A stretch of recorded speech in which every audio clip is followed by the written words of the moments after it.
നമ്മുടെ സീറോ മലബാർ സഭയുടെ ആരാധനാക്രമ രീതി അനുസരിച്ച് വിശുദ്ധ കുർബാനയ്ക്ക് നമ്മൾ 2 മേശകൾ ഉപയോഗിക്കുന്നു. വിശുദ്ധ കുർബാന ആരംഭിക്കുന്ന സമയത്ത് കാർമ്മികൻ ജനങ്ങൾക്ക് അഭിമുഖമായി നിന്നുകൊണ്ട് ഉപയോഗിക്കുന്ന പീഠമാണ് ബേമ. പ്രധാനമായും വിശുദ്ധ കുർബാനയുടെ ആമുഖ ശുശ്രൂഷകൾക്കും വചന ശുശ്രൂഷകൾക്കും ബേമ ഉപയോഗിക്കുന്നു. അതോടൊപ്പം വിശുദ്ധ കുർബാനയ്ക്ക് ശേഷമുള്ള പൊതു ആശീർവാദവും ബേമയിൽ നിന്നാണ് കാർമ്മികൻ നൽകുന്നത്. എന്നാൽ അതിശ്രേഷ്ഠമായ വിശുദ്ധ കുർബാനയുടെ 2ാം ഭാഗം മദ്ബഹായി സ്ഥിതി ചെയ്യുന്ന അൾത്താര അല്ലെങ്കിൽ ബലിപീഠത്തിൽ വെച്ചാണ് നടക്കുന്നത്. ഈശോയുടെ അതിപൂജിതവും പരിപാവനവുമായ ദിവ്യബലിയുടെ ഓർമ്മയാചരണമാണ് ഈ ബലിപീഠത്തിൽ നടക്കുന്നത്. ഈശോ ബലിയായി തന്നെ അർപ്പിച്ച കാൽവരി മലയുടെയും വിശുദ്ധ കുരിശിൻ്റെയും ഈശോയുടെ കല്ലറയുടെയും എല്ലാം പ്രതീകമായി ബലിപീഠം നിലകൊള്ളുന്നു. ഒരു ദേവാലയത്തിലെ ഏറ്റവും പരമപ്രധാനമായ ഭാഗമാണ് ബലിയർപ്പണം നടക്കുന്ന മദ്ബഹായിലെ ബലിപീഠം.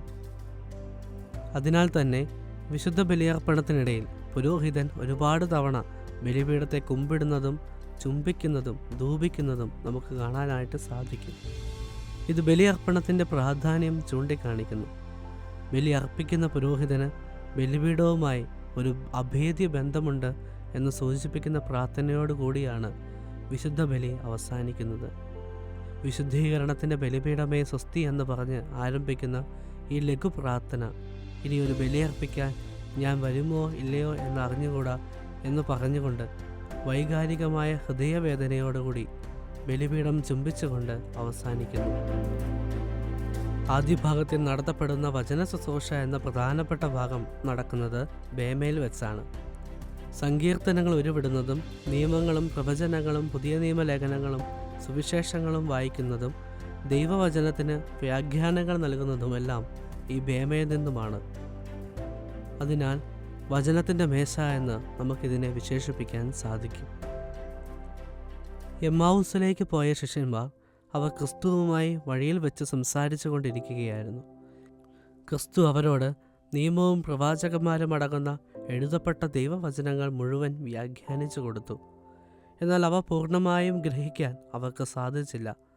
പിന്നീട് സന്ധ്യ മയങ്ങിയപ്പോൾ അവർ അത്താഴമേശയ്ക്ക് ചുറ്റും ഒരുമിച്ച് കൂടിയപ്പോൾ ക്രിസ്തു അപ്പമെടുത്ത് വാഴ്ത്തി വിഭജിച്ച് മുറിച്ച് അവർക്ക് നൽകിയപ്പോൾ അവരുടെ കണ്ണുകൾ തുറക്കപ്പെട്ടു.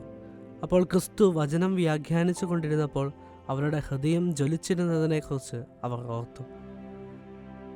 വചനത്തിൻ്റെ മേശയായ വചനപീഠത്തിൽ നിന്ന് വചനം ഭക്ഷിച്ച് തൃപ്തരായതിനു ശേഷം ക്രിസ്തുവിൻ്റെ പരമോന്നത ബലിയർപ്പിക്കുവാനായി നാം അപ്പത്തിൻ്റെ മേശയായ ബലിപീഠത്തിലേക്ക് പ്രവേശിക്കുന്നു. അവിടെ നിത്യജീവന് വേണ്ടിയുള്ള സമൃദ്ധമായ വിരുന്ന് നമുക്കായി ഒരുക്കപ്പെട്ടിരിക്കുന്നു.